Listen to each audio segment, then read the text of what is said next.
The most poignant part of the funeral held today for Queen Elizabeth II is when Archbishop Justin Welby quoted the Vera Lynn song "We'll Meet Again" in reference to the address that Queen Elizabeth gave to the British people during the pandemic. When I asked the young lady who pours my coffee at the Starbucks this morning what was the highlight of the funeral for her, she said she didn't see it, but her sister told her that it was the military.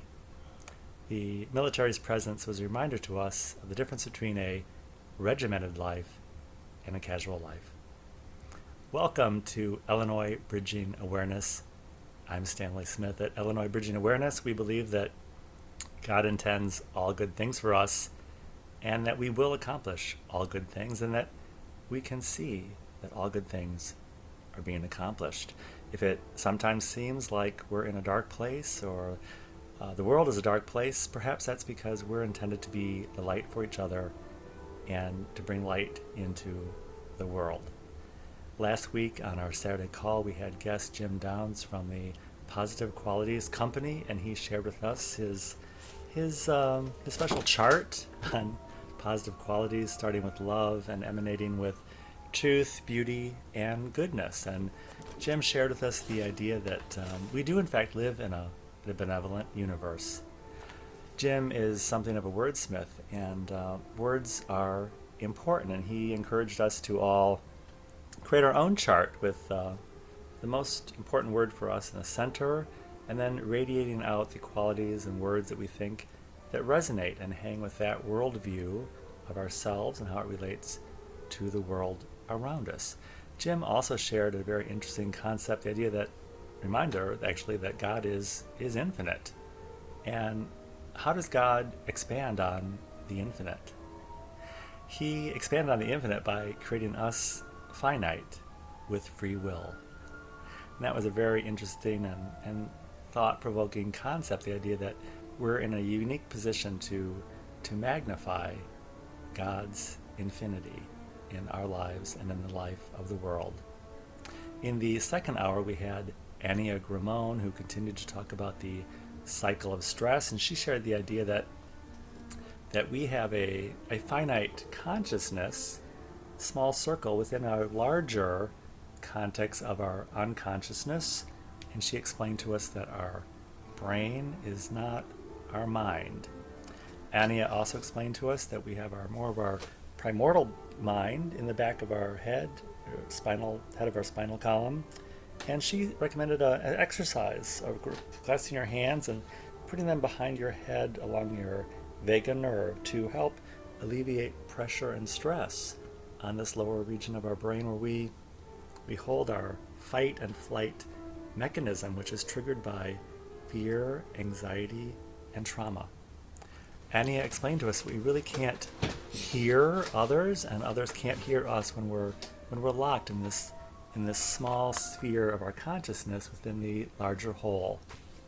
Ania said that we really need to find a common essence, something that is in common with all of us. So we might have been somewhat off track trying to connect our consciousness, this very small part, when in fact maybe we need to be connecting our unconsciousness.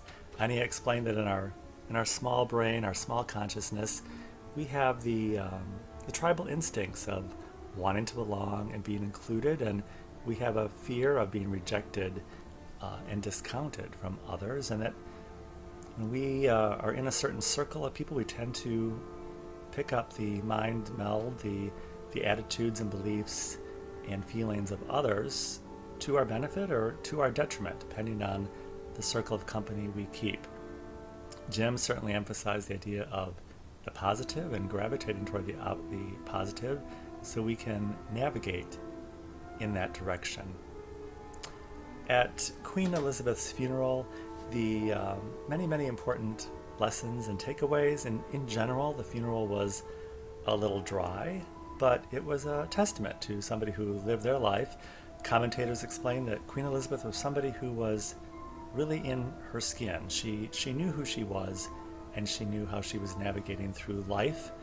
Ania explained to us that anxiety and stress really result from the gap between our conception of ourselves and our conception of the world around us.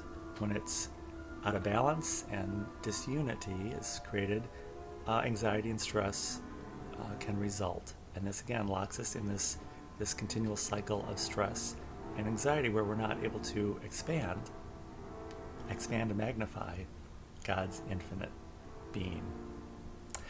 The Saturday call is a time for us to gather each week, members here in Illinois and guests from around the world. And this week we will simply be discussing whatever is on our minds, on our own personal mind meld here in Illinois. Illinois is a state in the middle of the Midwest, part of a greater whole of the nation, and our nation is part of the greater whole of the world. If you would like to join us on the Saturday statewide call for Illinois Bridging Awareness, I will include my email in the description of this video. The call is every Saturday at 9 a.m. Central Time. I'll be happy to send you an invitation, and I look forward to seeing you very, very soon.